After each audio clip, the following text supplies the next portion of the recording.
lagi ke channel YouTube gua Imam 8. Kali ini gua obor, mumpung masih di rank nih gua. Sama Raka Zulfikar. Halo Bor. Raka X Bulalo. Iya. Raka X Halus. Anjir X semua gua. Jadi namanya kan Iya. harusnya apa nih? Raka X aja ya berarti ya. Raka X aja dah. Gak usah Raka Zulfikar lah ya. Raka XX-an aja sekarang. Kalau misalnya Aduh. Pas banget habis XX-an deh. pas banget doi bikin perpisahan mulu, gue bingung statusnya. Thanks mulu. Ngeri lu. Bor, thank you nih, gue udah diajak ke rank. Siap. Ini sekarang obor gue beda sama yang lain. Biasanya kan pemain. gue pemain. Ini lebih dari pemain loh. Ya Allah. Iya. Ajudan aja gua, ajudan yang pemain. Ini lebih dari pemain loh. Orang dapurnya salah satu tim kemarin. Dapurnya situs terbesar Tadinya di dong. Tapi Raka Bulalo emang udah mendunia banget sih. Wih, udah dia loh. Sekarang namanya Raka Bola Leret loh. Iya, Raka Bola Leret aja. Tadi kan love. Sekarang udah Gara-gara Jamit ya. gara-gara damas semuanya tuh. Bur, kita mau bahas apa nih di sini yang seru-seru? Kalau gua bahas perjalanan karir lu, Nah, gua cuma segitu doang. karir lu jurnalis masalahnya. Gak menarik ya? Nggak menarik. Bahas apa ya? Bahas percintaan lu gua nggak kenal lu Kenal ya? siapa. Gua kalau bahas kita sebenarnya bahas MU sama Persija aja. Satu darah gua sama Gua dia. sama ya. Gua sama-sama suka MU sama Persija. MU. Yoi. Sama gua darahnya sama dia. Emang gua banyak kecocokan sama dia nih. Pokoknya postingan-postingan ketika MU menang, Raka langsung naik. Kenceng. Ketika Persija menang, Langsung Raka naik naik. lagi. Pokoknya gue seneng lah sama dia kalau postingannya. Gimana kalau kita bahas Liga, Bor? Ya boleh dah. Yang bahas lagi futsal. bahas futsal lah ya. Betul. Apalagi nih belum lama ini kan federasi ngumumin tanggal. Di tanggal 17. 16-17 September. Pertama kita bahas Liga dulu. Ya. Sejauh ini menurut lu Liga kita gimana nih? Sepenglihatan lu sebagai manajemen salah satu tim pro. Ya kalau gue ngeliat sih, ya gue futsal maksudnya udah lama juga ya, dari gua kan dari 2013 ya. Maksudnya awal era tuh kan 2013 lah bisa dibilang. Sebelum itu kan eranya IPC kan sebenarnya masih sekedar turnamen jatuhnya ya, nggak liga yang terlalu panjang lah gitu lah. Dan timnya juga belum sebanyak 2015 tuh yang langsung 16 kan waktu itu. Jadi gue bisa tarik lah dari 2015 mungkin habis 2014. Nah dari situ gue bilang lah hampir 90 sampai hampir 99% lah gue nonton hampir semua pertandingan lah Cing ya, karena gue kerja waktu itu di Bola Lot kan gitu. Meskipun gue nggak berangkat ke kota-kota itu, gue juga nonton lah streaming segala macam, karena seru aja sih gitu. Maksudnya nonton meskipun klub-klub kecil yang main, jadi bisa ngelihat pemain-pemain yang tahu-tahu dari klub kecil ada yang ada yang nonjol gitu ya. Jadi gue hampir nggak pernah miss lah gitu nonton pertandingan. Dan sebenarnya yang gue sayangin adalah berarti udah 15, 16, 17, 18, 19, 20, hampir 5-6 tahun nggak ada perbedaan sistem gitu, dari yang awal sampai yang saat ini tuh nggak ada perubahan sampai 2020 gitu. Dan sistem itu yang menuntut sebuah tim membangunnya secara pendek gitu. Jadi kita bisa bilang liga 4 bulan, persiapannya 3 sampai 2 bulan ya kan. Ada beberapa tim yang ada juga yang nggak pakai persiapan gitu. Banyak. Ada juga yang kayak BTS, Black Steel, yang persiapannya mungkin habis dari mereka main di AFF atau AFC Club, itu cuma sebulan, 1,5 bulan mereka udah TC, udah ikut turnamen kayak Famos gitu. Klub-klub besar udah rata-rata udah banyak gitu. Jadi banyak banget ketimpangan sih dari sistem yang dibuat gitu, dari klub Linus yang ikut sampai klub yang kita bisa bilang BTS, SKN, Black Steel, Famos dan segala macam itu timpangnya tuh sangat jauh gitu. Ya ya semua tuh terjadi sih, kayak misalnya di Liga Inggris juga City yang dengan duitnya segitu banyak ya pasti timbang lah sama klub promosi.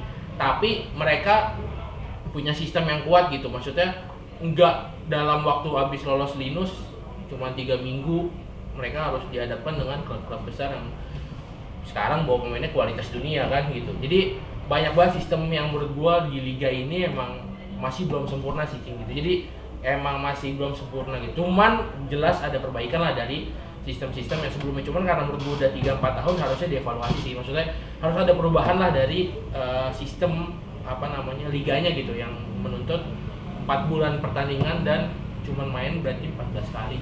Maksud gue harus ada perubahan lah. Perubahan. Nah, gue sih menilai pribadi memang seperti itu juga, kan? Apalagi gue pelaku. Gue ngerasa 2 atau 3 bulan persiapan, kita match sampai 4 bulan, banyak sih timpangnya. Apalagi gue ngelihat tim-tim amatir nih yang ibaratnya udah berjuang dari bawah, ngeluarin uang banyak, sampai di atas babak belur. Dihajar habis-habisan. Karena bukan masalah duit sih, rata-rata sebulan itu mereka juga mau nyari pemain siapa sih yang available gitu. Itu memang salah satu kendala terbesar lah. Permasalahan bener. Jadi ketika tim Linus lolos ke Pro, udah kehabisan pemain. Udah pasti habis pemain gitu. Sementara kalaupun memang ada stoknya, yang stok pemain matang tapi tidak persiapan. Jadi ibaratnya lu siapnya cuma 2 minggu. Lah pemain mana juga kalau misalnya main di liga yang dengan intensitas tinggi, susah. Dia tanpa persiapan matang juga tetap berat juga. Betul. Walaupun lu pengalaman 3, 4, 5 musim juga, wah berat juga. Nah, kendalanya memang seperti itu di tim-tim amatir kan. Mereka lolos ke Pro, pertama mungkin minim persiapan, belum tentu mereka pun punya budget tinggi, ya kan? Coaching staff pun pasti kan dari tim-tim lokal ataupun daerah lokal. Betul. Bukannya meremehkan itu, cuman Udah ideal sih menurut gua. Berat memang, gua akuin kalau misalnya tim-tim yang baru muncul di tahun pertama langsung gitu. Mereka nggak degradasi aja itu udah bagus banget. Rata-rata emang targetnya nggak degradasi sih gitu. Betul. Kalau gua sih gini ya. Secara finansial aja deh, Gua dibilang buka-bukaan juga mungkin udah pada tahu juga gitu, karena Liga Futsal itu kan satu klub ya, mungkin 7-8 bulan mungkin ya habis 2-3 M average-nya gitu, rata-ratanya gitu ya. Mungkin kalau klub yang layak memang pemainnya udah ada label gitu, minimal aja deh gitu. Maksudnya bisa 2 M tuh udah paling minimal gitu ya. Apalagi lu mau klub kayak SKN atau BTS, Black Steel mungkin yang ngambil pemain-pemain udah kelas dunia, itu pasti bisa 2 atau 3 kali lipat dari yang tadi disebutin gitu. Jadi dari mereka persiapan Linus, mungkin Linus ngabisin 2-3 kota mungkin 100-150 juta misalnya gitu. Terus mereka ditambah lagi mesti nyari duit untuk sekian M itu 100-150 juta yang pemainnya lokalnya belum tentu digaji loh. Benar. Yang bayarannya per match aja. Benar, yang latihannya sebulan atau 2 bulan udah dibayar. Iya, rata-rata emang pengen gua mau main liga. Emang rata-rata kayak kemarin terakhir siapa ya? Manado, ASM Manado, terus kayak Bang Sumut, itu kan rata-rata emang pemain-pemain lokal semua kan gitu, masih pada muda-muda gitu. Jadi emang ketimpangannya di situ gitu. Dan menurut gua ya kemarin sih sebenarnya ada wacana, nggak tahu udah pada dengar atau belum gitu. Mungkin belum secara resmi lah gitu ya. Memang tahun 2021 memang tadinya mau dibuat sistem liga yang baru Cing gitu. Jadi akan ada 12 tim yang akan bermain di PFL gitu. Kalau nggak salah 2022.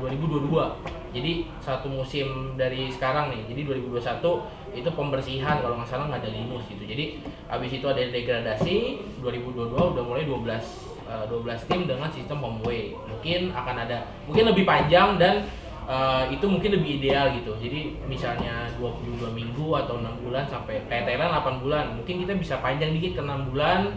Nah, persiapan kita 2-3 bulan, jadi total dalam satu klub itu dalam setahun itu agendanya 9 bulan sih. Tapi kan gini, Bor, sama tahu lah. Agenda timnya tuh bentrok mulu. Nah, itu. Nah, kemarin PR di federasi kan seperti itu. Itu juga kemarin gua dikasih, maksudnya gua ngobrol sama Ben Cosmo ya kan, temen ente. Nah, Ben, jadi gua sharing lah sama dia segala macem, dan waktu dia sempat ngontak Osman Musa juga ya gitu kan. Osman Musa emang ngasih lihat jadwal Thailand gitu kan. Betul gak? Sebenarnya lihat kan jadwal tuh pemain Thailand itu udah deal tuh mau ke Cosmo, cuma karena memang bentrok timnasnya mereka yang sudah rapi jadwalnya, yang nggak bisa diganggu gugat, yang liga mereka pun kalau jadwal timnas berhenti. Kalau kita kan gas terus, nggak pakai rem.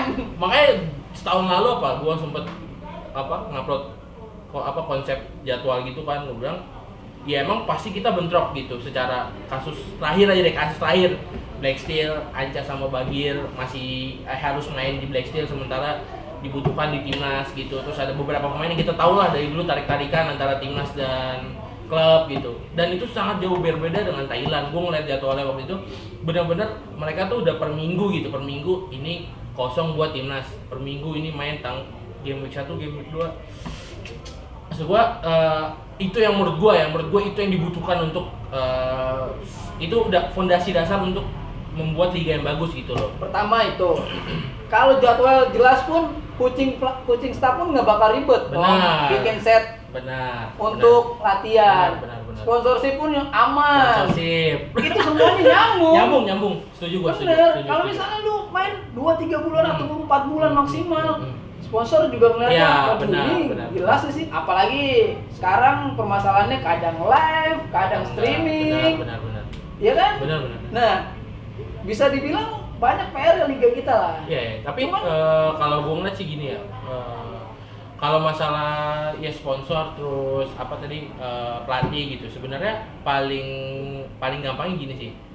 Kita tuh kayak gue nih sebenarnya bukan apa ya, bukan alasan utama gitu, tapi salah satu faktor yang membuat gue kemarin keluar dari Harus adalah ketidakjelasan kapan akan main lagi sih Cing gitu. Jadi sekarang bulan ketidakjelasan main lagi liganya. Buat liga.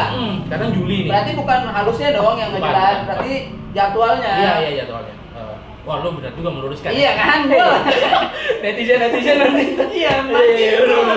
Jadi tuh.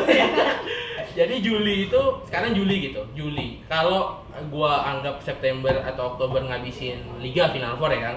AFF itu November, AFC November, AFF mungkin Desember Januari. Jadi itu tuh ada tuh jadwal timnas gitu. Jadi habis liga. Nah, menurut gue paling cepet itu timnas itu liga itu mulai lagi Januari atau Februari. Jadi menurut gue dengan gue nih kondisi sekarang, gue juga prihatin sama teman-teman gue atlet yang dia nggak ada kerjaan keduanya gitu loh. Jadi kayak kalau kemarin tuh mereka masih bisa tarkam gitu. Sekarang kondisinya nggak bisa. Kalau Abang Bor tenang, dari Hawa ada Adira aman. Dari Hawan tenang. Sekarang kayak ya gue seneng lah kalau ada teman-teman yang kayak jual makanan segala macam, mereka buat bertahan hidup lah ya. Tapi mereka masih mengharapkan dari futsal nanti akan kembali lagi gitu.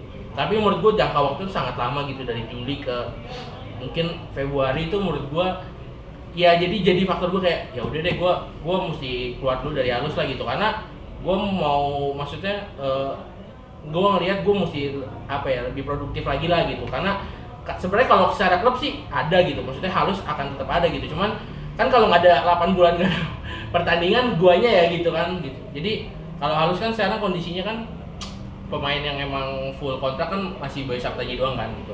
Ada beberapa pemain klub lain yang menurut gue hampir semuanya 12 bulan ada gitu. Ada yang setengah-setengah kayak Cosmo mungkin juga setengah-setengah ya. Ada beberapa pemain yang 12 bulan, ada yang enggak gitu. Jadi kondisinya juga sekarang bingung klub gitu, nggak ada kegiatan tapi kita masih bayar gaji gitu. Jadi terlalu banyak kebingungan gitu loh Cing di industri kita ini gitu. Ya, kenapa gue ikut prihatin juga ke teman-teman ya, karena memang setelah liga teman-teman gue bingung mau ngapain. Benar. Kalau yang laku tarkam ya tarkam. Kalau yang nggak laku bingung lagi. Cari kerja ujung-ujungnya kan. Cari kerja lagi, terus dia bimbang lagi masalah antara main liga lagi atau enggak. Tapi memang kalau misalnya settle 9 bulan lah settle. Iya, 9 bulan. Jadi 3 bulan tuh bisa lah nabung-nabung atau isi tarkam dikit gitu kan. Itu memang. Kalau 3 bulan wajar lah. Tapi kalau lebih banyak kosongnya dibanding liganya, kalau liga 6 bulan atau liga 4 bulan, persiapan 2 bulan, 6 bulan kosong, 6 bulan main kan 6 bulan kosong ini kan gila juga Cing. Pasti kan apalagi udah berkeluarga kan sekarang banyak lah. Banyak memang. Yang angkatan di bawah-bawah lu di kita sekarang udah berkeluarga semua kan gitu, apalagi seolah-olah angkatan di bawah gua lu. Tapi emang angkatan gue siapa lagi yang main ya? Jamet doang. Kita jangan hitung abang-abangan di PC. Di luar itu udah. Di luar itu nggak ada. Memang ya udah mulai turun ini ya, maksudnya udah mulai yang 25 itu udah nikah gitu ya. Bukan, maksud gue seperti ini. Ketika memang dia di angka, gue pernah ngalamin ini karena gue pelaku ya. Di angka 25 sampai 27, 28, mereka yang karirnya seperti gue lah, gue taruh contoh seperti gue. Yang ibaratnya buat ke timnas susah ataupun buat skillnya tidak istimewa, yang cuma bisa bertahan di liga, betul, mungkin akan mikir, udahlah, gue kerja aja. Coba insight bagus. Apalagi posisinya, gue bakal berat buat bersaing di timnas, nggak mungkin yang pertama. Yang kedua, gue mau cari apa lagi? Mau cari eksistensi, palingan hanya itu doang. Iya. Jadi opsinya daripada gue harus gambling, lebih baik cari yang pasti. Banyak memang kasus-kasus ini di pemain futsal kita sekarang karena memang ketidakjelasan jadwal. Ya, betul. Itu sih yang menurut gua. Fondasinya tuh gak jelas gitu. Jadi gua ya udah gitu. Kalau ya sebenarnya sama sih kalau di ya mungkin karena corona juga ya gitu. Akhirnya gua ambil keputusan ini, gua cabut dulu dari Halo gitu. Jadi tapi ya menurut gua secara besaran gitu. Malah gua ada teori gitu, kemarin gua ngupload kan di IG. Teori gua adalah kalaupun nanti berapa bulan ini kita libur, katakanlah 7 bulan, 8 bulan nih, semua klub nggak ada aktivitas gitu kan. Nanti ketika hidup lagi ada beberapa klub yang mungkin kena imbas dari finansial. Nanti kita bahas bosnya tuh. Nah, mungkin akan turun juga rate gajinya anak-anak futsal. Gua harap sih enggak ya. Cuman dengan ketersediaan sekarang anggaplah sekarang 16 pemain 16 klub 18 pemain berarti 300 sampai 400 pemain sekarang. Anggaplah liga mulai lagi dengan kondisi 12 klub. Jadi kurangin berarti kita berkurang sampai 100 orang gitu. 100 sampai 150 pemain nggak ada. Jadi slot main liga tuh makin kecil kan sebenarnya. Nah, jadi kesempatan pun. Nah, itu makanya maksud gua apakah gua nggak tahu nih efeknya, apakah sebenarnya nanti rate gaji akan sama ataukah akan turun karena secara finansial klub-klub kita ini terganggu ya. Gua nggak tahu juga klub-klub besar bos-bosnya seperti apa, apakah terganggu atau misalnya nggak ada pilihan lain, atau malah dengan semakin dikitnya slot pemain di liga gitu, itu membuat pemain-pemain ini ya makin jadi gitu. Kalau sekarang kan sebenarnya gini, gampang lah main di liga, katakanlah gitu, gampang, yang susah kan yang bertahan cing. Itu udah gue bahas berkali-kali kan di video gue.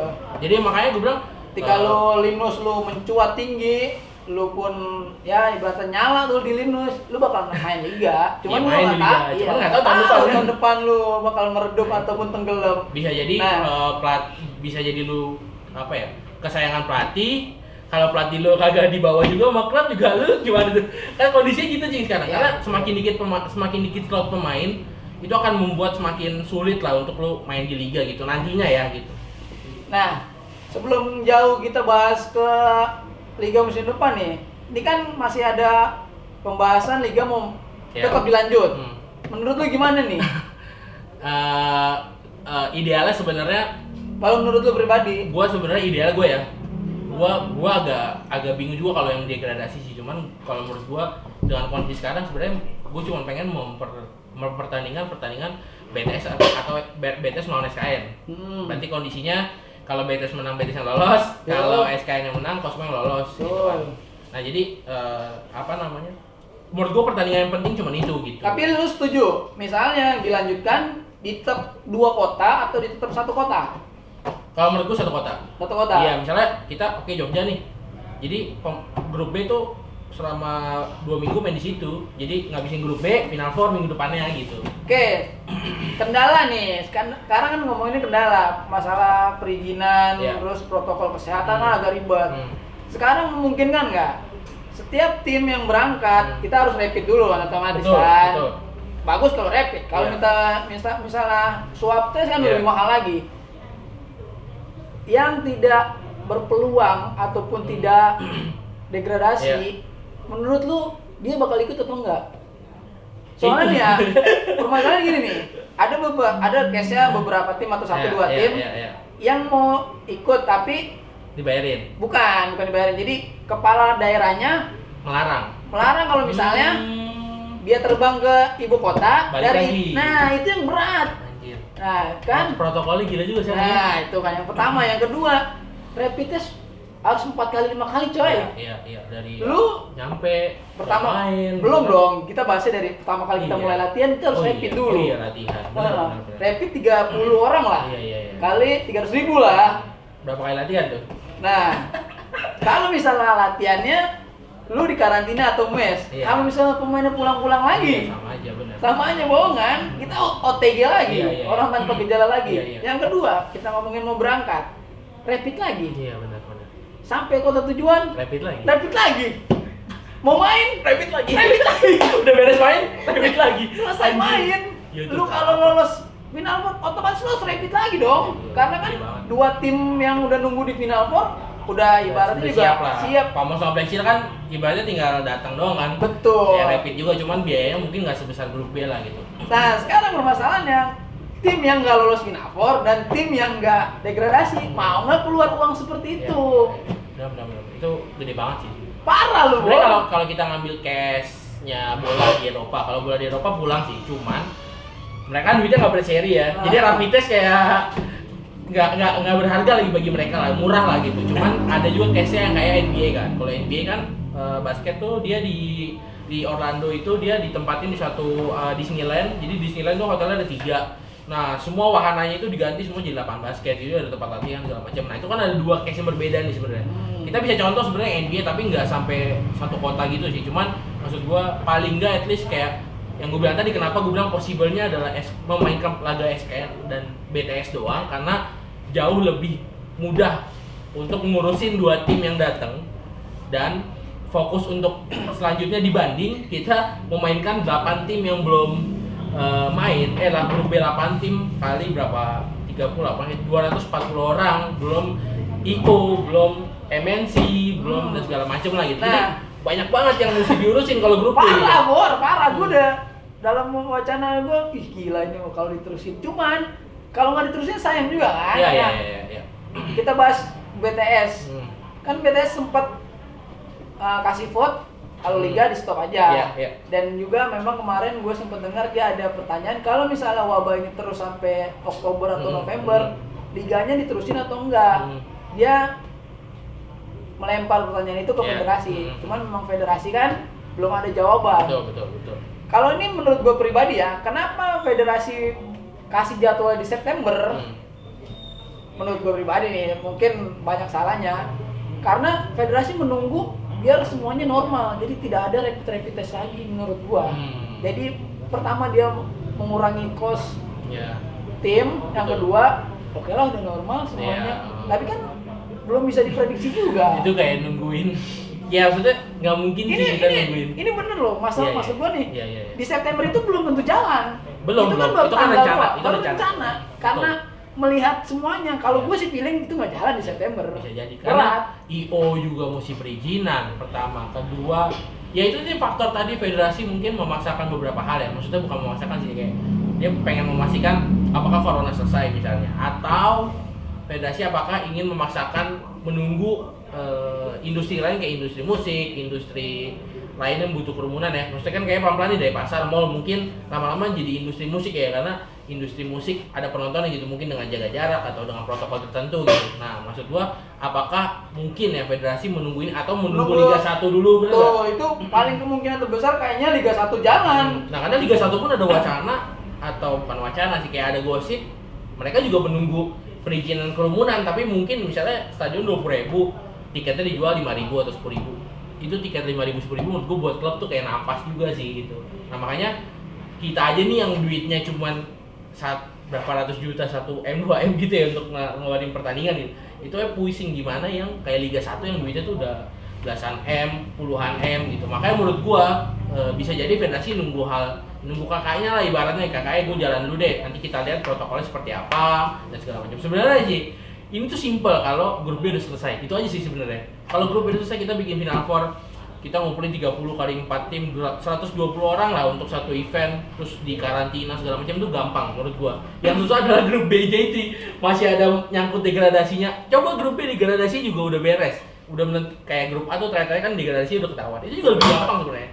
Nah ini grup B juga di atas belum, ke bawah belum, aduh makanya pusing banget. Soalnya yang gua lihat kalau misalnya kita di satu kota yang bilang, oke, habis latihan ataupun habis uji coba ataupun pertandingan, setiap tim tuh bisa nggak ngawasin pemainnya biar nggak keluar, kan berat juga.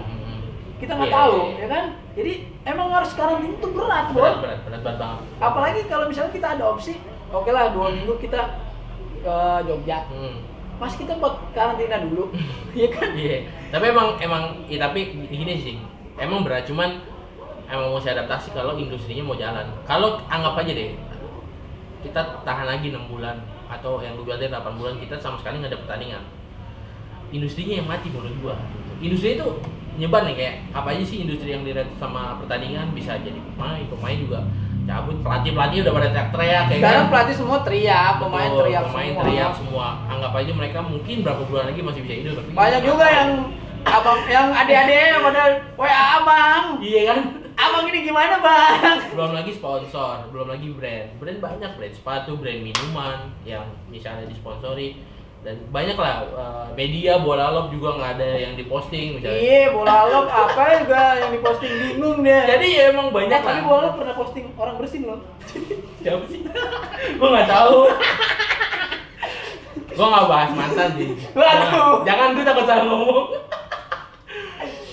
Nah, memang industrinya yang bakalan terancam. Itu maksud gua. Kalau gua sih orang mikirnya cuma gimana cara main ini. Cuman kalau gua emang insecure sama industrinya gitu. Jadi gua takut makin banyak yang berimbas karena kita tidak ada pertandingan gitu. Makanya mendingan bukan memaksakan tapi diadaptasi aja gitu. Gimana caranya supaya pertandingan ini bisa jalan tapi tidak kita tidak melanggar norma-norma kayak peraturan daerah, peraturan ini. Ya emang susah sih, cuman pasti ada jalan menurut gua gitu untuk industri ini.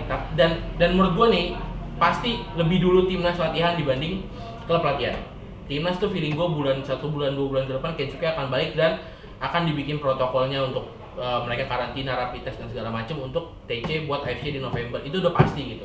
Dan menurut gua itu akan menjadi contoh yang bagus gitu untuk tim-tim lain untuk latihan, dan kita lihat bagaimana timnas ini akan mulai dan orang-orang mulai main futsal lagi ya kan. Orang-orang udah mulai gairahnya udah secara industri, futsal di Indonesia masih ada dan tapi emang pecinta futsal emang udah nantiin ini bergulir lagi. Iya, betul. Nah, kalau misalnya sudut pandang lo tentang pelatih asing sama pemain asing nih yang gara-gara corona ini harus pulang dulu terus balik lagi, gimana nih? Dia bakal balik lagi ke Indonesia nggak? Enggak sih. Menurut lo? Kemungkinan 99% kalau menurut gua untuk apalagi jauh-jauh ya, jangan Thailand mungkin Hame juga menurut gua agak kemarin Hame juga masuk ruang karantina ya kan pas sampai Thailand. Karena Indonesia ini sorry ya kalau salah, cuman Indonesia ini masih angka tertinggi, salah satu tertinggi di Asia untuk corona. Jadi lo bayangin aja, lo kayak Sintayong tuh kan masalahnya gitu, dia di Korea mau ke Indonesia mau TC, terus kan dia dibalasnya kan gini kan, lo ngapain ke red zone gitu, lo ngapain ke negara yang corona lebih banyak. Betul. Dibanding lo mending anak-anak lo yang kesini ntar kita tes gitu, kita maksudnya kalau ada yang corona ya nggak berangkat, cuman mendingan lo yang kesini karena di sini aman kan gitu kan. Maksudnya lo sebagai orang yang jangan kita sebagai orang Indonesia tapi kita sebagai orang luar, lalu kita balik aja di Thailand misalnya coronanya banyak, nggak mungkin kan lo ke Thailand.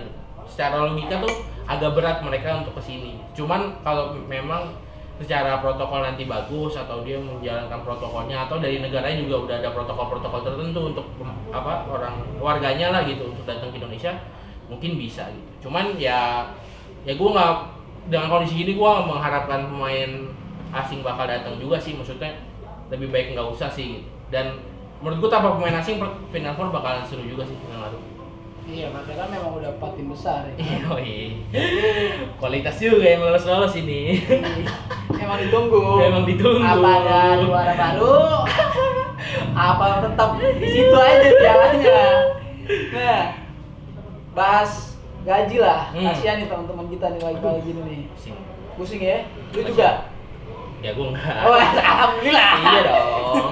Yoga pusing. Pelatih kita ini, aduh, pelatih yang udah punya keluarga ini kasihan juga. Yoga yang belum punya keluarga pusing, apalagi yang udah punya keluarga. Aduh. Nah, bahas kontrak pemain. Ya. Otomatis kan kalau misalnya di grup B, tambahan kontrak minimal banget 1 bulan, maksimal 2 bulan. Gampang. Itu menurut lu semua tim akan dijalankan atau memang arahan federasi atau memang kesadaran owner? Gini sih. Tunggu, kita ngomongin sebentar belum menjawab. Kita ngomongin sekarang kontrak semua pemain udah habis. Iya, paham. Soalnya kan pemainnya pun bebas mau dilanjutin atau enggak, itu tergantung pemain. Iya, paham. Jadi misalnya kontrak sudah habis, kalau lu mau ikut lagi kita 2 bulan boleh. Tapi gue nggak tahu deh, gue belum nanya juga.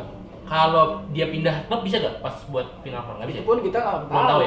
Tahu. Tapi ada wacana setiap tim pun akan fight pemain seadanya yang mau membela timnya. Itu itu wacana dari hampir semua manajer tim sih. Jadi misalnya kayak tim gua Cosmo, kalaupun siapnya pemainnya yang mau bela 12 orang, kita tetap berangkat. Karena kan nggak bisa dipaksain. Memang kontraknya sudah habis, pemain pun nggak bisa nuntut. Ya apalagi pemain tersebut misalnya pindah ke tim lain misalnya gitu ya. Betul. Kan otomatis kan ini udah mau mepet-mepet liga musim depan, pasti kan pemain-pemain ada tawaran juga kan. Menurut lu gimana nih? Itu sih gue bahas juga di IG gue kemarin. Jadi gue ngobrol pemain itu kan sebenarnya rata-rata berapa ya? Gini deh, pemain tuh di timnas seleknas tuh 30 sampai 40 orang ya seleknas. Terus selalu tuh seleknas pertama tuh 30 sampai 40 gitu. Nah, dari total pemain semua itu kan di liga tuh 300 sampai 400 orang gitu. Nah, anggaplah ya setengahnya adalah 150 sampai 200 orang itu adalah orang-orang kayak lu Cing yang bertahan di liga tapi nggak ke timnas nanti ya. Betul. Yang stuck aja gitu. Stuck aja. Nah, setengahnya lagi nih degradasi ganti-gantian gitu, yang dari Linus, yang tua-tua main lagi. Betul. Yang off tahun 2 tahun main lagi gitu. Jadi itu jadi perputarannya ada di 40 orang yang gue bilang di seleknas ini. Hampir 100%, enggak 90% lah. 40 orang yang seleknas ini mereka mendapatkan kontrak 12 bulan. Ya, gue yakin gitu. Gue yakin banget gitu. Ownernya pasti mempertahankan pemain andalan mereka. Kalaupun pemain andalan yang seleknas ini pindah, pasti mereka juga ditawarkan kontrak 12 bulan sama klub barunya gitu. Kita bicara klub gede lah ya, 6 sampai 7 klub menurut gua kuat untuk 12 bulan. Ada yang 12 bulan gitu. Nah, kita bicara sisanya nih. Selain 40 orang yang seleknas ini, kita mesti mikirin yang gua keselin adalah sebenarnya federasi nggak mikirin gaji orang-orang ini gitu. Jadi kayak tapi kan memang bukan dilepas aja. Tapi harusnya kayak bola tuh ada APPI. Ya. Jadi kayak ada yang memperjuangkan gue makan apa sih besok gitu. Ini sempat dibahas gitu sama pemain-pemain senior. Wih lah senior. Ini kayak gue udah koordinasi ke pemain-pemain yang lain ya. Cuman memang kita sudah bentuk apa namanya ya, grup WhatsApp-nya ya kan. Cuma untuk majunya ini kita belum ada akses mana gitu ya. Terus kita harus ngebela ke siapa, ke teman-teman, terus kita harus nge-push yang mana. Iya, benar. Kalau mau dibilang mau maju, Abang Bor paling maju. Buat anak-anak ya. Buat anak-anak, buat adik-adikan. Iya, sebenarnya itu contoh salah satu contoh lah gitu ya. Maksudnya hak anak-anak ini kayak di Liga 1 juga diperjuangin sama mereka gitu. Bagaimana ada wacana mau jadi gaji 25%, gaji 50% segala macam. Nah, kalau di Liga 1 tuh kan kewajiban tuh 12 bulan wajib gitu. Meskipun kenyataannya banyak yang dipindahin atau putus kontrak segala macam. Apa bikin saldo lagi kayak waktu Liga kemarin-kemarin tuh, saldo 500 juta yang per tim yang store ke federasi yang rekening awal iya. Nah, apa itu apa ada gunanya juga? Sebenarnya kalau gue sih ngeliatnya gini, sebenarnya kalau yang gue bilang tadi, kalau industrinya lebih panjang sebenarnya lebih enak. Nah, kondisinya sekarang adalah kontrak semua pemain udah kelar.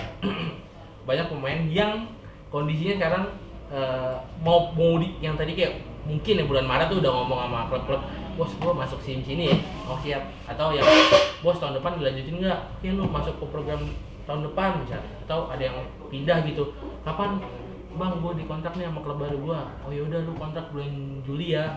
Jadi mereka udah bayangan anjir gue cuma kosong 2 bulan tarkam, ya udah deh gue udah ada kontrak lagi. Rata-rata kan kayak gitu nih gitu. Jadi semua itu hancur berantakan karena corona kan. Jadi mereka sebenarnya nggak ada yang nyiapin plan B gitu. Dari federasi juga mungkin nggak tahu mau ngapain. Dari anak-anak ini juga bingung mau ngapain. Apakah gue terusin di futsal? Tapi gue masih mampu main di liga, tapi liganya juga nggak jelas kapan. Gue mau cabut juga mau kemana? Atau gue kerja juga nanti rasa pengen main gue keluar lagi gitu. Sementara pacar gue minta nikah. Iya. Sementara udah di sementara orang tua lah. Sementara orang tua bilang main futsal mulu. Nggak bisa apa-apa. Gak ada hasilnya, lo tarkam jam Minggu, Sabtu Minggu. Lu main futsal mulu, kalau cedera lu bisa duit. Belum cedera. Iya. Banyak pemain teman gua yang anak-anak itu udah cedera, urut sendiri segala macam. Jadi emang pemain ini menjadi yang menurut gua ya, pemain ini aset paling berharga dalam industri futsal, tapi menurut gua tapi aset yang paling nggak dihargai menurut gua. Jadi dari federasi juga nggak ada yang care membahas masalah kontrak dan segala macam. Dia dari pemainnya juga gak ada pilihan gitu. Kayak gue bilang degradasinya nanti bakal banyak sih, Cing. Maksudnya bisa jadi bakal banyak pemain yang gugur ya, kayak lu bilang akhirnya mereka pada kerja, dan mungkin tahun depan bakal banyak pemain usia 18 yang hidupnya masih ditanggung keluarga gitu ya, yang bakal main di liga gitu. Jadi yang masih belum ada tanggungan, yang kayak terima gaji berapa aja mungkin karena ketidaktersediaan pemain yang pada akhirnya gugur karena kebutuhan tadi sih. Soalnya kalau menurut pandangan gue pribadi ya federasi layak kayak panitia penyelenggara aja. Yang penting liganya bergulir, liga bergulir beres. Iya. Agenda timnas beres. Iya, benar. Begitu aja menurut gua. Ya harusnya emang maksudnya emang harus ada yang kayak APPI itu sih untuk memperjuangkan hak anak-anak ini sih sebenarnya.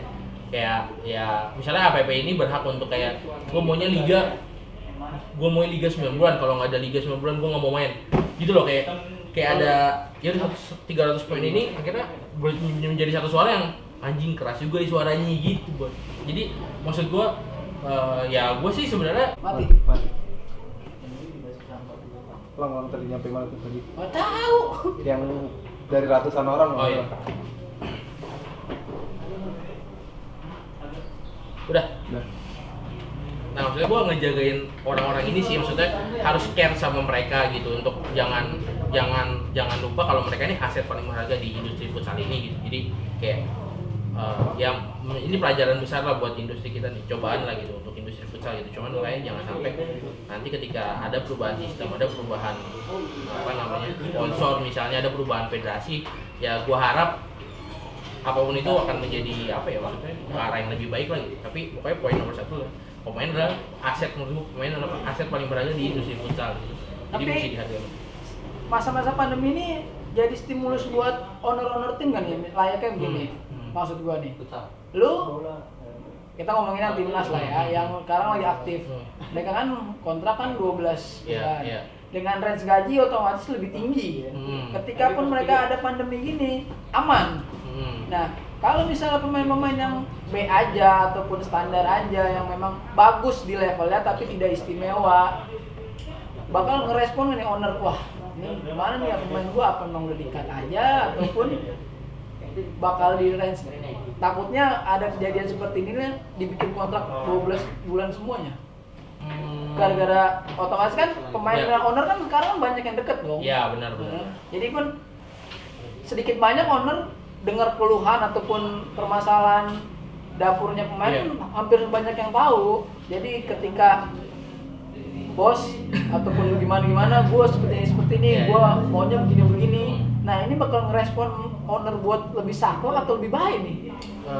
Sebenarnya gini, kita sama-sama tahu ya kalau pemain nih habis masuk timnas ya, itu pasti harga naik, ya kan? Naik. Brand pada masuk. Tapi sebenarnya menurut gua wajar karena mereka mau memanfaatkan momen lah, mereka minta gaji, minta DP, segala macam. Itu wajar menurut gua gitu. Tapi yang mesti dilihat sebenarnya adalah bagaimana si bos-bos ini ya gimana ya, sebenarnya gini sih, yang di Liga Futsal ini kita nggak ada salary cap ya, maksudnya nggak ada gaji yang ditentukan sebenarnya. Ngerti gak sih maksud gue punya duit misalnya 10M, gue bisa bajak 14 pemain timnas, bisa gue bajak semua. Betul. Dengan gaji yang gila-gila, gue mau juara bisa gitu, karena kita nggak ada salary cap kan, maksudnya gaji-gaji pemain-pemain ini kan nggak ada batasnya gitu. Kalau NBA kan ada batasnya, jadi dalam satu tim itu 2 sampai 3 key player atau pemain itu yang gue gede banget, terus turun tuh pemain biasa aja, akhirnya rookie yang baru masuk. Jadi kayak ada emang tiap tim tuh susunannya udah tepat gitu. Nah kalau di liga kita ini kan nggak ada. Ya anggap aja maksud gue yang baru mulai liga aja kadang-kadang dibayar 1,5 juta atau 2 juta oke aja. Iya kan, jadi emang ya dulu gue pernah sama Pak Edi waktu itu, Pak Edi Sekjen kan. CS lu ya biasa aja sih. Sekjen Eca kalau itu. Gue kira CS udah baik. Om gue kalau itu om. Kalau Pak Edi ya ngomong maksudnya ya emang baiknya liga ini ya kalau bisa ya sebenarnya 8 tim, 10 tim gitu sih. Jadi ya emang yang ikut tuh kuat banget secara finansial. Ya kita 16 sekarang sama sih 8 tim sampai 10 tim lah menurut gue bisa aman, terus kayak secara finansial kuat, terus bisa ngontrak 12 bulan gitu-gitu tuh kayak menurut gua mungkin 8 tim. Jadi akan tercipta siklus yang enak gitu loh, dari perpindahan rookie-nya tuh oh nih pemain barunya masuknya satu tim 2 orang, tiap musim 2 orang, yang mau pensiun ya misalnya 1 orang pensiun. Jadi kayak dalam 1 tahun tuh nggak terjadi perubahan besar-besaran dalam susunan liga ya gitu.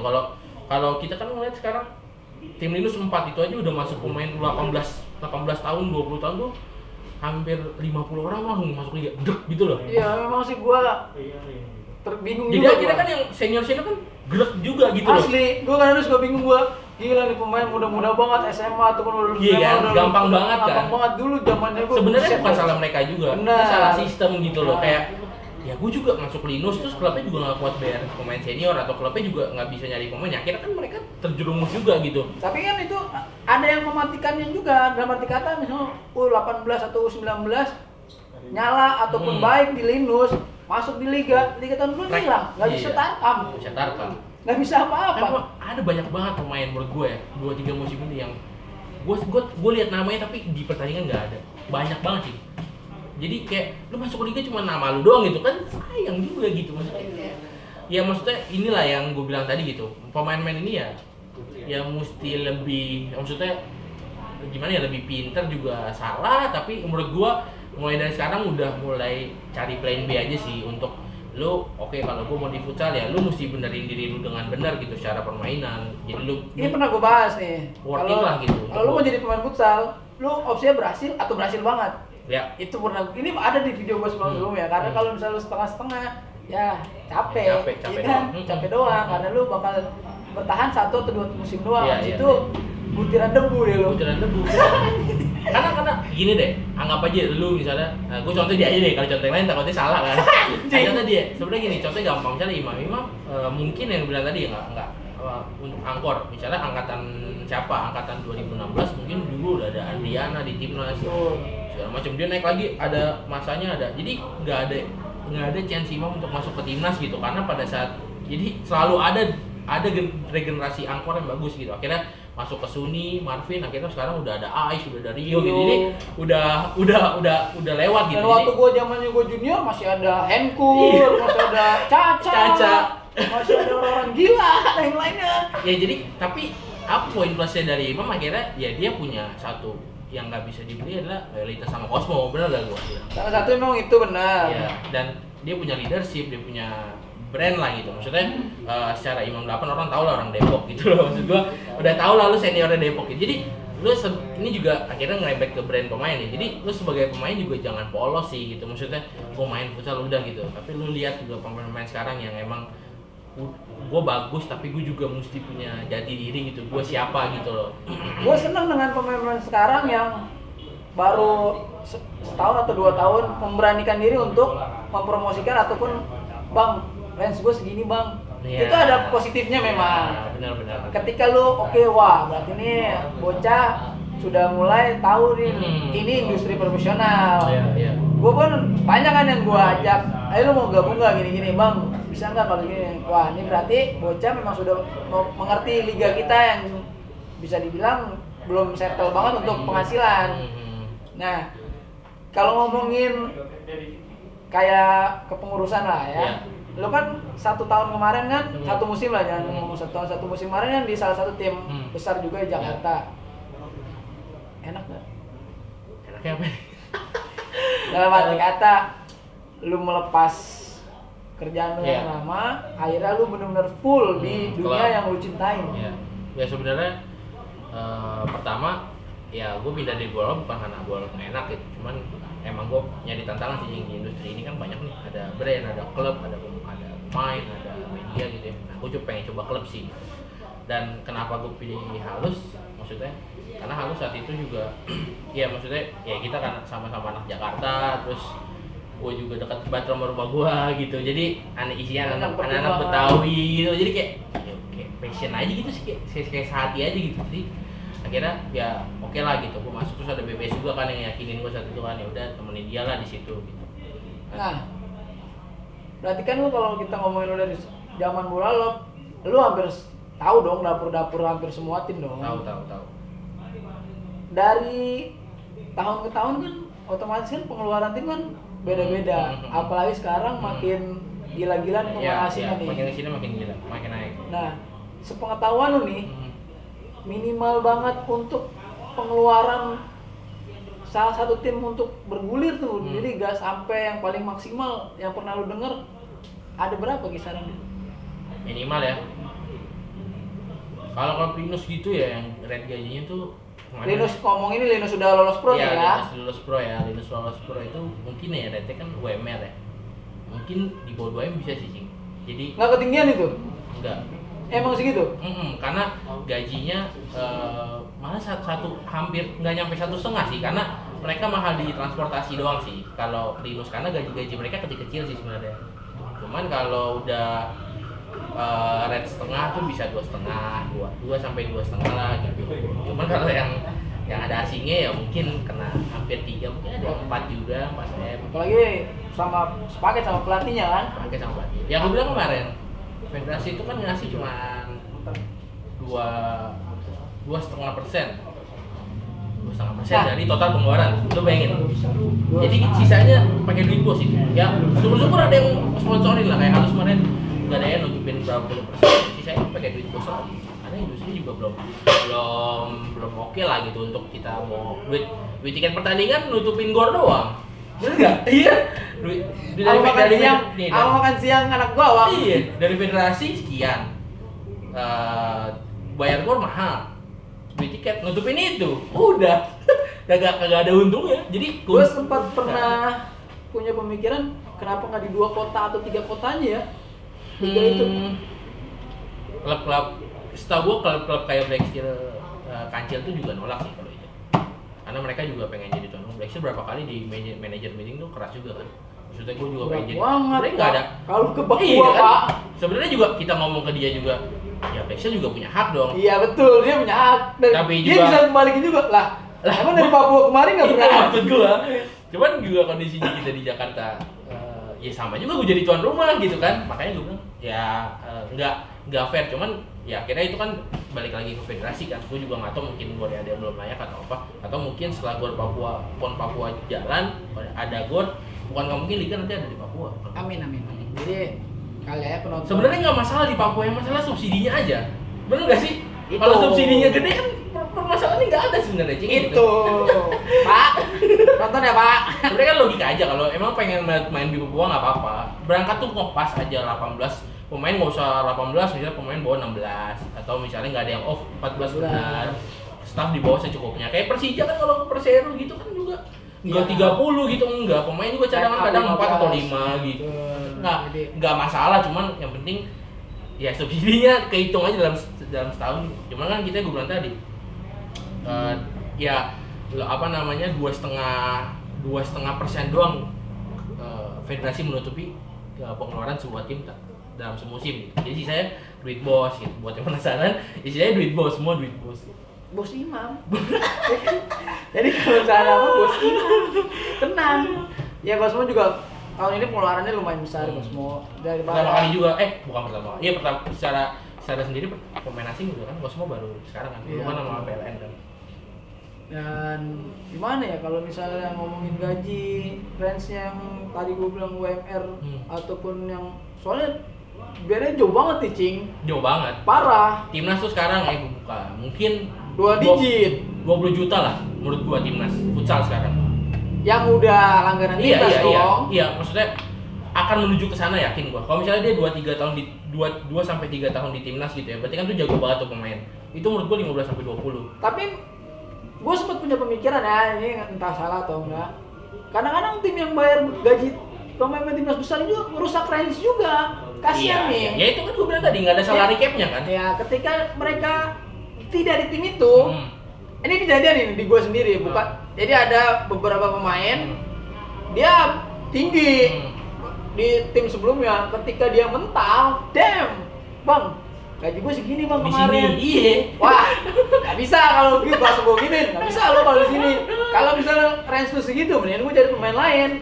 Gue kasihan juga dong sama dia. Gue bukannya bilang dia kualitasnya jelek, tapi memang kan ada. Kadang gini sih, logika terbalik juga. Jadi kadang kita sebagai klub anjing mahal banget anak. Parah. Tapi justru itu memotivasi dia. Ngerti gak sih, kayak kita nego nih habis-habisan kemarin kan gue juga dihalus kan, gue juga pemain, gue juga nego kan, maksudnya gue bantuin BB juga cari pemain dan segala macam. Nah terus gue bilang jadi kalau gue kurangin ntar mainnya jelek, ngerti gak sih kayak gue paham gak sih maksudnya? Gue ambil deh pemain, terus kalau kita kurangin, turunin lah. Iya. Gitu. Takutnya nggak 100%. Ntar gue soalnya turun di sini. Anjir gue bilang, jadi kayak gue maksudnya gue tau lah pola pikir pemain itu seperti apa gitu. Jadi ujungnya kayak gitu gitu. Nah itu sih memang. Ya tapi gunain salary cap itu sih yang gue bilang tadi. Jadi bisa aja ntar pemain timnas harganya 50 juta, itu bisa aja. Amin. Tapi gunanya adalah ya itu industrinya udah siap apa belum, pengeluarannya udah siap apa belum. Gue sih sebenarnya berharap itu naik semua. Tapi balik lagi kalau dari federasi cuma 2,5%, lu bayangin deh, kalau federasi masih 75% aja dari pengeluaran sebuah tim, 75%, gue yakin gaji pemain itu pasti naik. Jangan kan gaji pemain juga. Bener, bonus gede-gede banget tuh. Tim-tim kecil yang di luar kota mau ikut pro semua, bener, bro. Iya kan? Akhirnya industri jadi hidup. Gue sih berharapnya. Tapi duit dari mana, Bor? Nah, itu gue nggak tahu. Duit dari mana federasi? Gue nggak tahu itu. Kalau ditanyanya itu. Tapi emang untuk sekarang nih ya bos-bos futsal kita ya orang gila buang-buang duit semua. Ya, tapi gini, terakhir nih poin gue nih. Beda futsal sama bola gini. Bola itu investasi di supporter. Ya. Kenapa? Karena siapapun Persija ada The Jack, Persija ada Viking, Bonek, Persebaya dan segala macam. Futsal, siapapun klubnya, siapapun bosnya, yang dilihat bukan klubnya bro. Pertandingannya? Pemainnya. Jadi Runtuh Boy mau main di Black Steel, BTS, Cosmo, Halus. Yang dilihat Runtuh Boy, BBS mau main di Halus, mau main di SKM, mau main di Cosmo segala macam. Yang dilihat BBS. Jadi investasi itu di pemain gitu. Jadi mau sorry nih misalnya Famos, Halus, Cosmo, BTS nih ganti nama semuanya. Adalah bos-bos baru nih kita tahu-tahu datang ya kan, misalnya bikin lah misalnya bos Imam, bos Kalimantan, datang lagi nih bos Aceh gitu terus bikin klub. Pemainnya kan sama nih. Runtuh Boy BBS juga. Industri tetap hidup. Ngerti gak lu poinnya maksud gua? Karena supporternya itu bukan poin plusnya itu bukan di supporter kalau futsal gitu, tapi di pemainnya. Jadi orang tuh nonton bukan dukung Cosmo gitu loh, bukan dukung Halus gitu. Jadi lebih ke pemain siapa nih yang ada di dalamnya gitu. Itu kan yang menjadikan Famos supporternya banyak karena Los Galacticos itu kan. Untuk awal itu pertama kali itu Los Galacticos langsung bleng gitu, Famos meledak lah gitu. Nah itu jadi juga BTS lagi naik-naiknya gitu karena isi BTS main bintang juga. Nah jadi menurut gua makanya gue bilang tadi aset paling berharga adalah pemain gitu. Jadi pemain ini adalah yang harus dijaga banget sama federasi gitu karena tanpa BBS dan Runtuh Boy ini futsal menurut gua anta juga sih, dan harus ada ancang-ancang lah regenerasi pelan-pelan, harus ada Runtuh Boy dan BBS selanjutnya gitu. Kita nggak tahu BBS mungkin berapa tahun lagi pensiun atau gimana, kita nggak tahu. Oke, Bor. Udah panjang lebar kita bahas liga kita, bahas manajemen, bahas dapur semua macam, bahas timnas kita. Yeah. Gimana nih timnas kita? Kensuke kayaknya butuh sosok gue dah. Jadi apaan anjir? Jadi apaan Bor? Aduh. Kalau gue sih emang rencana mau gantiin Bang Bodong. Anjir. Aduh. Gimana nih? Kalau gue sih justru ini juga pengalaman seru sih. Selama di Bolog tuh pekerjaan yang paling gue suka adalah ngawal timnas sebenarnya. Gue seneng banget kayak sama Ical tuh ke Thailand. Itu seneng karena rasanya tiap generasi tuh beda. Kayak U20 kemarin gue dua-duanya tuh gue ngerasain feel-nya beda. Jadi dari Yori ada plusnya, ada negatifnya. Kensuke juga sama gitu. Jadi seru aja sih. Dan gue ngelihat Kensuke ini bukan bukan pelatih paling pintar, tapi pelatih paling cocok. Gitu aja sih sebenarnya.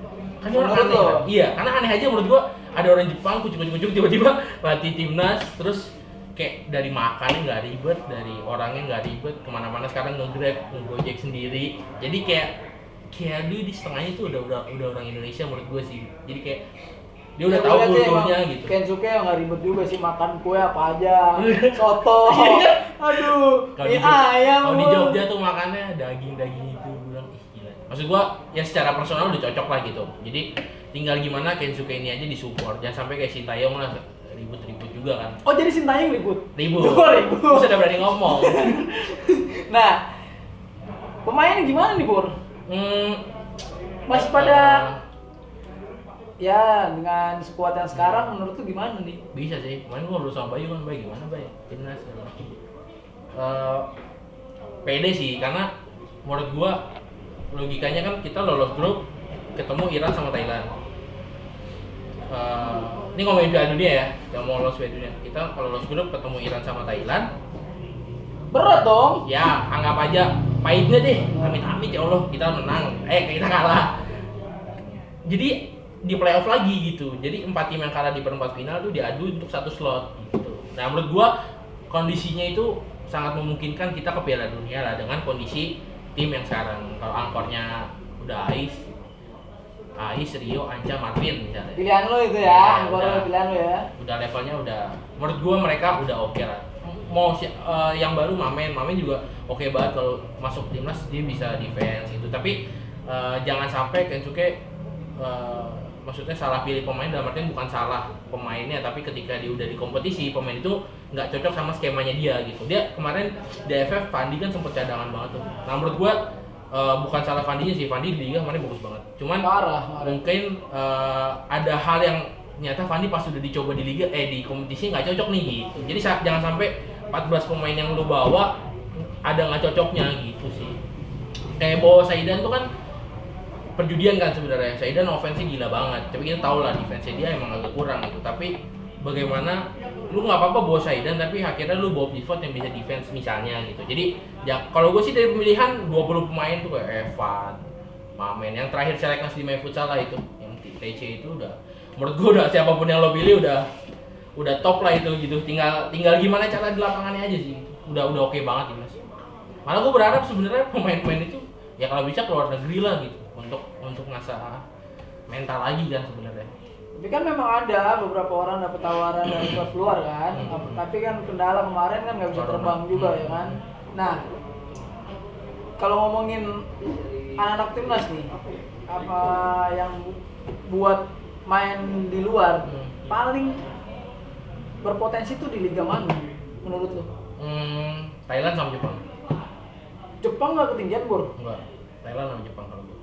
Memang kitanya layak. Atau memang kalau yang timnas ya layak banget menurut gua main di Jepang tuh oke lah menurut gua. Karena secara secara permainan setelah Kensuke masuk ke sini gitu ya bisa ngikutin sih sebenarnya gitu. Ngelihat Famos kemarin lawan Nagoya juga nggak dibantai kalau nggak salah deh, cuma kalah beberapa gol. Jadi kayak secara permainan seperti kita sama Jepang tuh oke lah gitu. Cuman mungkin secara fisik aja sih. Kalau udah di kompetisi kan tuh mainnya berurutan tuh 2 hari 3 hari. Nah mungkin itu Jepang tuh kayak bisa jaga kondisinya itu. Jadi ketika udah masuk ke semifinal tuh kayak masih kencang gitu. pemain kita berani nggak? Nah itu dia. Kan pemain kita kan timnasnya sindrom star banget. Itu dia. Gue sih sebenarnya ada salah satu pemain kemarin beberapa tahun lalu lah ditawarin Thailand. Ya alasannya takut sendirian segala macam itu ada sih. Jadi emang sulitnya adalah hidupnya sebenarnya, bukan mainnya. Jadi itu tuh yang gue bilang. Maksudnya gue bilang nggak bayi-bayi lu mah kayak di Cina gitu. Dia cerita sama gue bilang gue mah mainnya bisa ngikutin, yang sulit hidupnya. Lu makan tiap hari kayak lu bareng tim aja makan ada babinya misalnya gitu kan di Cina waktu itu. Ya lu mesti nyari mie lah atau nyari roti. Jadi lu siap lu makan roti tiap hari misalnya kayak gitu. Jadi atau di Thailand nanti lu nggak suka sama makanannya ya lu harus siap dengan kondisi kayak gitu sih. Jadi kalau mainnya menurut gue ya Indonesia tuh layak banget. Nah, tapi kan pemain-pemain ini kan nggak ada agen ya Bor. Iya sih. Kita nih juga harus mikirin itu nih ya, antara teman-teman timnas cuman punya keinginan tinggi, opsi paling tingginya itu cuma apa? Di bawah pelatih doang, Iya, kan? Benar. Nggak ada yang ngerti nih pemain timnas kita packagingnya atau branding selfnya buat diri sendiri. Iya. Apa memang ada yang mewadahi nih kita, ataupun ada pihak ataupun dari Bolalop, dari mana yang bisa menjadi agen ataupun perorangan gitu? Nah itu juga sebenarnya gini sih. Waktu gue di Bolalop tuh gue sebenarnya punya wacana untuk ngumpulin semua pemain gitu ya. Mau gak lu gue agenin gitu? Karena agennya bukan dalam artian agen pindah-pindah ya gitu. Kenapa gue nggak mau ngurusin pindah-pindahnya? Karena industri terlalu kecil gini. Anggap aja agen bola sekarang kayak Muni Munia, terus siapa tuh agennya Simic tuh lupa gue. Iya ada agen-agen yang terkenal tuh. Nah itu kan yang ngambil misalnya 5%, 10% dari gaji total. Misalnya kalau kali lah, berapa? Jahat lah 20. Iya misalnya gitulah 20%. Lo bayangin misalnya misalnya Evan Dimas gaji berapa M setahun, lu potongnya 20%. Terus dia punya pemain 10 yang rate kayak Evan Dimas, punya rate pemain 30 yang gaji biasa aja, terus dipotong 20%, berapa tuh duitnya? Nah kita tahu sendiri gaji pemain futsal kita berapa, Cing? Misalnya gaji 3 juta. Potong 4 juta. Potong 20% udah pusing buat bensin. Nggak bayar motor ya. Itu maksud gua secara Terus gaji baru 10 hari udah habis. iya, kasihan juga kan gitu. Tapi kan memang nggak ada wadahnya nih, nggak ada linknya anak-anak ini. Ya kalau gue sih ngeliatnya gini, kalau keluar emang butuh momentum sih. Misalnya ada scouting yang datang kayak buat Bayu waktu itu Dalian Iwan datang. Terus misalnya kita main di luar AFC 20 nih, misalnya generasi ketiga nih nanti ada yang lihat dia mau main di luar waktu itu yang ditawarin juga habis AFC 20. Terus rata-rata ada kompetisi dan ada momentum yang dilihat orang gitu loh. Nah setelah itu gimana pemainnya dan momentumnya pas gak nih, gue lagi mau TFC segala macam, lu gimana? Ya udah gue siap bang, lagi nggak ada klub segala macam, ya udah orang tua setuju surat berangkat gitu. Jadi emang ada momentumnya gitu loh. Dan kalau ngomongin kualitas kuat, tinggal gimana momentumnya ada apa enggak, sama dia mau gak tinggal di luar sendirian, makannya nggak enak, hidupnya nggak enak. Makannya enak dong, itu cocok. Nah itu maksud gua, tidur latihan, nah itu siap gak hidup jadi atlet kalau di sini deh. Misalnya lu malam masih bisa nge-mall ya kan, masih nongkrong di coffee shop misalnya sama temen-temen lu, malah ada yang bandel-bandel misalnya makan apa, Indomie atau apa misalnya, masih bisa lah gitu. Cuma kalau di sana kan lu sendirian, itu lu nggak tahu kulturnya dan segala macem. Kalau pertandingan menurut gua siap lah. Kalau dari mental dan pertandingan memang gua akuin memang anak siap. Agen sih sebenarnya kalau buat luar negeri nggak terlalu dibutuhin sih, Cing. Karena rata-rata emang dari sananya juga ada agen. Misalnya dari Thailand, yang ngambil juga pasti agen Thailand itu ada misalnya gitu. Atau Jepang biasanya dari agen Jepangnya ada. Sebenarnya gue lagi menyoroti kalau misalnya di lokal nih kayak anggap aja gue mau bikin agensi pemain nih, Cing. Gue punya 30 pemain. Sebenarnya bisnis paling enaknya adalah lu sebagai klub gue nyari angkor gitu kan. Kalau agen asli kan itu kan, misalnya main MU nih, klub MU nih, bos gue lagi nyari back kiri nih, siapa ya? Gue nanya ke Raka tuh agen mainnya bagus-bagus tuh. Bisa aja seperti itu, cuman kan yang gue bilang lagi, value-nya terlalu kecil gitu. Gue nggak tega untuk ngambil persenan dari gaji. Kalaupun gue cuma ngambil dari komersial, gue juga nggak tega gitu. Misalnya dia dapat endorse 1 juta, gue potong 20% itu 200.000, dia dapat 800. Nah sekarang kayak gue deh, kalau misalnya contoh gue sama Bayu Saptaji sekarang nih, Bayu aja yang udah levelnya segitu aja, ya gue baru tega untuk kayak ada kerja sama brand, baik ini segini ya, segini gitu, karena value-nya Bayu udah gede. Itu aja yang pemain paling tinggi di Indonesia kan, secara value brand lah gitu, secara nominal gitu, secara angka followers paling gede, secara harga paling mahal. Itu aja gue bertega gitu. Nah untuk ke bawahnya Bayu ini yang menurut gue gapnya terlalu jauh kan, maksudnya udah nggak ada lagi di bawahnya Bayu. Jadi untuk ngambil yang kayak Bayu ini gue susah lah untuk kayak mau sponsori dia kayak ke brand-brand, bro nih gue ada pemain nih, lu bisa endorse dia untuk ini gitu. Sebenarnya bisa aja, cuman levelnya tuh terlalu jauh dari Bayu ke bawah. Makanya Bayu kan sekarang udah ada agensi juga kan. Tapi emang kalau ngomongin pemain ya, jangan kan agen buat main. Kalau pemainnya cedera aja kadang nggak diurusin, nah, ya kan? Belum cedera. Sebenarnya jujur ya, gue bukan paling males, cuman emang kalau lu nggak sayang banget sama anak lu tuh nggak diurusin sih. Gue juga kemarin kan ada yang cedera tuh.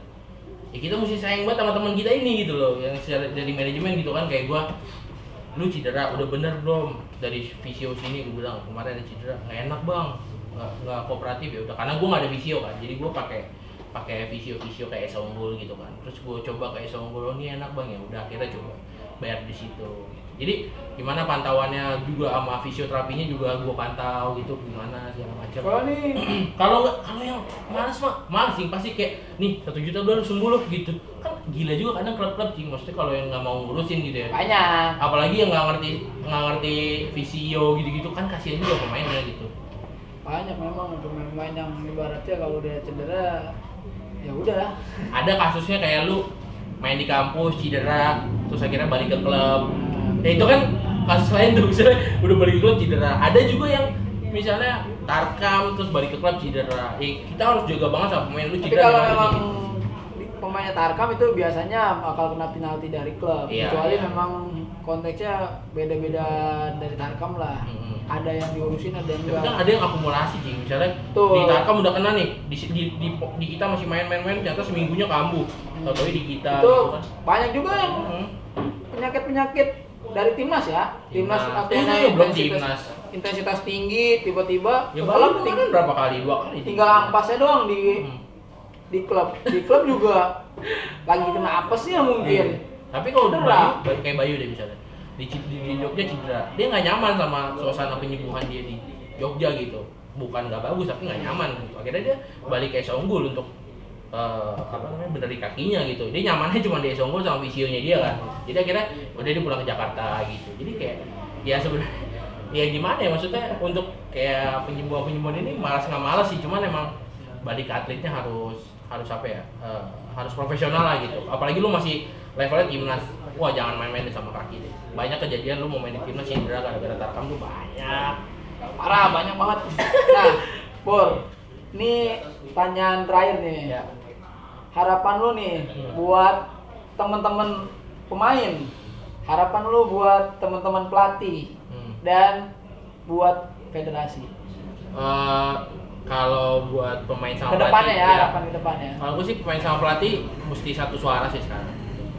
Gue nggak tahu bikin aliansi atau waktu yang. Tapi kan ada ting pelatih, gue maunya pemainnya ini. Maksudnya? Maunya misalnya ownernya udah siapin pemain, pelatih bisa nggak diganti pemainnya, dia bawa gerbong sendiri. Oh enggak, maksud gue gini. Jadi kalian kan satu profesi nih gitu ya, Betul. pemain pelatih gitu. Nah maksud gue harus ada satu ya apa sih namanya ya, Wadah. komunitas lah gitu. Oh, kan. ini beda konteks berarti. Iya, yang beda kita konteks. bahas.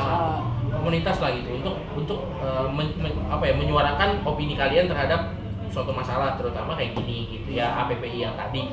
Gua harap sih sebenarnya jangan takut gitu. Maksudnya emang sebenarnya butuh orang yang satu orang yang emang nge-push banget sih gitu. Mungkin mantan pemain atau mantan pelatih yang emang bisa, yang punya power untuk kayak ngomong nih gimana secara industri, gaji ini gimana segala macam. Karena kalau dari sekarang gak dipikirin atau dibiarin aja ya kalian akan gini-gini aja sih. Maksudnya kalau kalian nyaman terhadap yang sekarang ya udah. Emang kalau misalnya kalian kita mikirin kita gaji minimal sekian gitu kayak e-sport aja tuh ya, PUBG itu tau kan lu, game-game bocah itu pemain mereka ada kesepakatan kalau gajinya itu minimal UMR, lu bayangin gitu.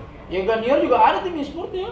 Gani e-sport, Gani PES. Gani PES. Ada gaji kan? Ada. Nah, itu. Makanya kalau bilang kayak klub-klub kecil sekarang gaji ada yang berapa bang? Berapa lu kemarin sana 2 juta bang? Maksud gua ya mesti ada kayak gitunya sih Cing. Jadi kayak nggak bisa kalau 2 juta bro, ini kalau lu mau klub minimal UMR, misalnya UMR Jakarta misalnya.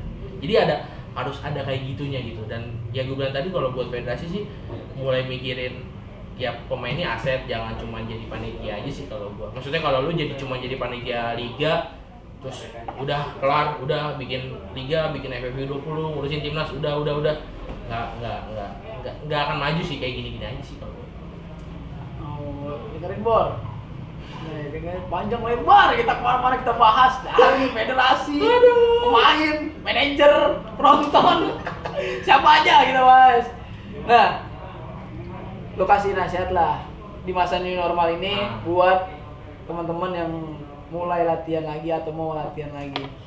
Untuk penonton gua ini kan banyak nih sekarang ya, walaupun mereka kan belum mulai di klub tapi banyak yang mulai aktivitas karena capek juga kan di rumah nggak berat. Iya benar. Coba lo kasih nasihat lah di masa Buat pandemi. bocah-bocah pemain gitu. Iyalah, buat fans-fans juga pada. Sebenarnya gini sih, maksudnya kalau buat yang serius nih mau main futsal gitu ya Jing, ya justru momen ini dimanfaatin sih gitu kan. Kemarin banyak yang libur, justru lu jangan ngendor sih. Kalau lu mau ngeraih sesuatu tuh jangan ngendor. Siapa tahu justru ketika yang lain libur males rebahan aja dah, justru lu upper lu tingkatin, lu ada beberapa pemain gue lihat juga memang gitu, walaupun di sosmed doang sih. Iya kan, seenggaknya dia beneran. Kayak gue justru mau manfaatkanlah momentum ini menjadi siapa tuh titik balik. Kemarin si Ical juga ngomong ke gue gitu, Kensuke juga akan menilainya bukan penampilan di liga. Lu bayangin, lu mau sebagus apapun liga kemarin itu nggak akan ngaruh lu masuk seleknas gitu, masuk timnas. Jadi Kensuke akan melihat penampilan pemain yang di Slacknas nanti gitu. Ini kan kumpul lagi nih, dilihat sama dia di situ gimana. Siapa tahu pemainnya kemarin bagus terus sekarang malas-malasan gitu kan. Jadi maksudnya justru lu momen-momen kayak gini tuh manfaatin. Jangan sampai lu kayak gua udah kayak futsal udah nggak jelas nih. Udah. Iya, justru futsal nggak jelas, gue YouTube aja. kayak lu dong. Bagus nih, channel terbaik nih. Bener kalau misalnya ya pasti lah cing lo denger kayak ngapain sih Imam bikin YouTube. Menurut gua nggak, ibaratnya orang tuh yang nggak ngapa-ngapain tuh yang ngaco ya. Orang yang bikin itu menurut gua yang gua harus respect lah gitu. Maksud gua ya ibaratnya follower lu ibaratnya kan kayak orang BBS lah bikin Bayu Ditya followernya gini. Ya, lu kan punya masa sendiri kan, punya komunitas lu sendiri lah gitu untuk bagaimana ngenyampein sesuatu, cara lu gimana ngobrol sama orang. Ya, itu mah dilanjutin aja, nggak usah dengar kata orang. Bodo amat. Bang Bor tau. Nah, udah panjang lebar nih obor gua kali ini bareng ya Raka X. X apa aja? X apa aja? X-nya banyak. X-nya banyak pelajaran ataupun ilmu yang bisa didapat di sini. Thank you Bor. Siap. Untuk waktunya. Mantap. Segitu aja obor gua kali ini bareng Raka Zulfikar, Raka X, Raka Bola Leret. Banyak nih namanya. Oke Bor. Wassalamualaikum warahmatullahi wabarakatuh. Thank you.